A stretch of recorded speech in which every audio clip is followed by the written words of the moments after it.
But it's not going to make any sense. But then again, I should have said that at the beginning of the video. This video is not going to make any sense to anybody.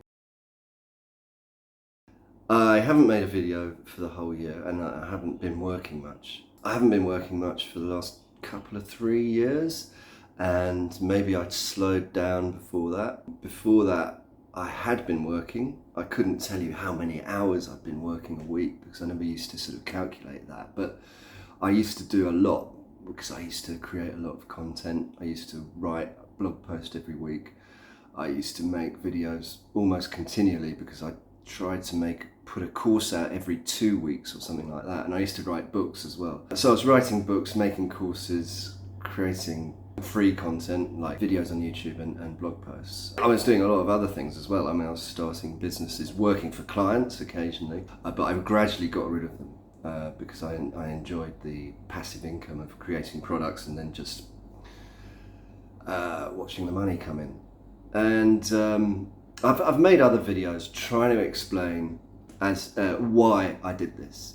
The excuses, I mean, the reasons I give are many, you know. I mean, I could go over them now, like maybe overworked a little bit. I have a little bit of financial security in that I have a property in the UK and I'm not married and I don't have kids.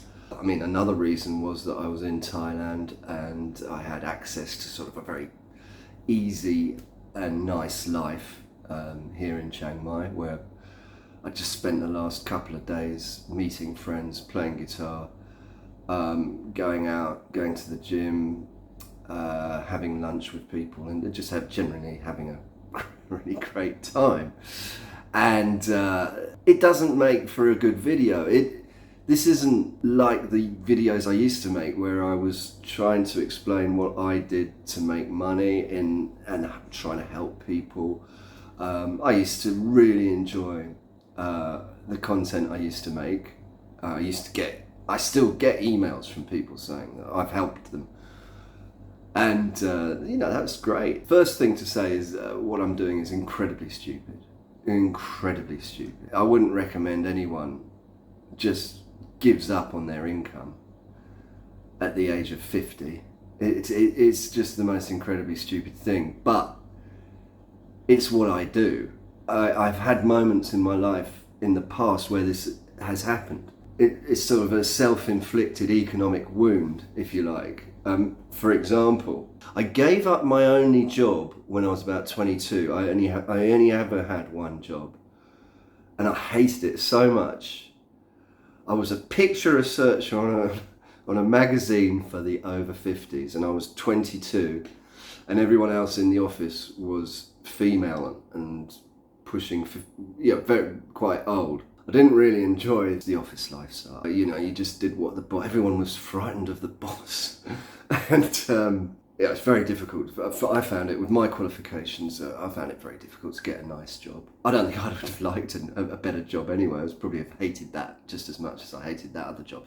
But the point is, I left that job, which was secure income, to go freelance. And that was, in the end, it worked out to be successful. It worked out to be the better thing to do, although everyone thought I was mad. It was actually a recession at the time, the early 90s recession. But anyway, the point is that I gave up on a bit of security that I had, financial security, i.e. a wage, which wasn't a great wage at the time, but it was at least some money that I was making. And then, amazingly, I got regular freelance work with 2 newspapers in the UK, and you've probably heard of them, The Independent and The Guardian. And I used to do night picture work and picture research. That was a great gig, you know, because, I mean, The Guardian, the boss of the picture desk, you know, I was working on the photos, which explains why I moved into graphic design after that. The boss of the picture desk, and one day, I'll never forget, and I would have been about 26, 27 at this point, something like that.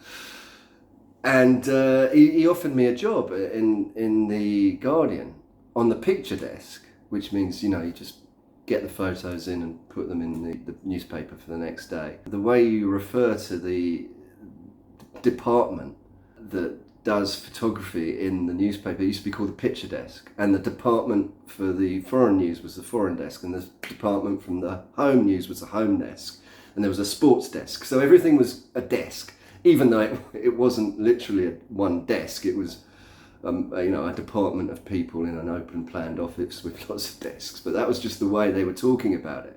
And the funny thing was, when he offered me a job, he said the immortal words, "I could get you a desk job." And I had to say no, because just in my head, the word desk job was just so scary.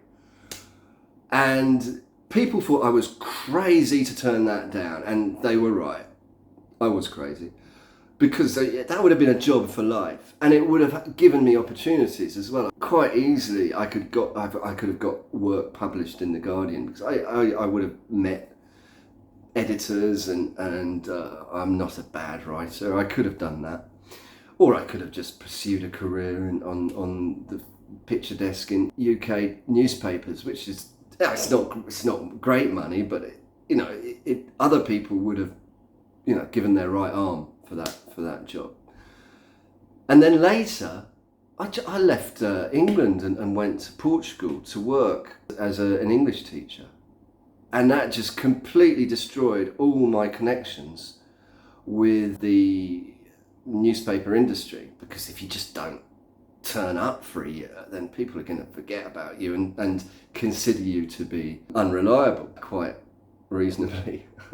Because everyone just stays and works, and they have families and they have to stay there. But I was young again, single again, and I wanted to see the world. And eventually I went to Brazil and taught English, and I also taught English in London, which was fascinating, but very poorly paid, so I couldn't carry on doing that. And eventually, because of my experience on the picture desks at night, I taught myself Photoshop. That's how I got into graphic design for print, and I found it easy then to get freelance work in the late 90s, early 2000s, where it was very easy to find work in those days, especially the late 90s. But then it carried on into the 2000s. Things weren't so bad. 2005, I'd already started making websites, and then I got on to my online career, which I absolutely loved. And then, as I say, the last few years, I've walked away from that. And I don't know why I did it. I've given you a few reasons, and there are other reasons I could talk about. Pandemic, the Great Resignation, maybe I've picked up on that. I'll meet people now in Chiang Mai. It's becoming more common because people are coming back who haven't been here for 3 years and haven't seen me for 3 years, and they're going, "Well, what are you doing? What are you working on?" And I just got nothing to say to them. I just said, "Well, I'm playing a lot of guitar, doing this and doing that. It's not making me any money, but I'm enjoying doing it." So I didn't have any plan for this video. I just thought I'd just talk to my phone for a few minutes and see what happens. I want to tell people what's happening to me. Occasionally I get an email from someone saying, "What's happened to you? You used to help me. You used to put out a lot of stuff. I used to thought thought there's something wrong with you. Are you okay?" I'm fine. Physically, mentally, I'm fine. Absolutely fine. Little bit worried about the state of the world, because I think we're going to get into very economically challenging times. I think that's going to affect everybody on the planet. It's not like a common or regarded recession. I think it's going to be something very painful, and it's going to affect me. I referred to property I have in England. But look at the UK. The property market is probably going to crash a little bit, and as for the currency, it's going through the floor. I don't want to talk about money too much. Obviously, that weighs heavily on the decisions I make. But that doesn't explain why I stopped working. And by design, I stopped working. I'm going to make less money from work, and the best way to make money is by working. It's easier to earn money than it is to keep money that you already have. It's very difficult to keep money because it keeps on getting inflated away, or you put it in stocks and the stocks market crashes. This is not investment advice at all. I'm just trying to explain what's going through my head, and I'm not trying to help anyone. The only way I'd be helping anyone is if they could see me and say, that's not what you want to do. You don't want to do it like Rob Coven, because I think that would be, I mean, that is clearly, obviously, the conclusion you've got to draw. But it's the best I can do to offer you an explanation, and I'll go and edit this video and see if I can put it out. Okay, I hope you enjoyed that. This has been Rob from robcoven.com.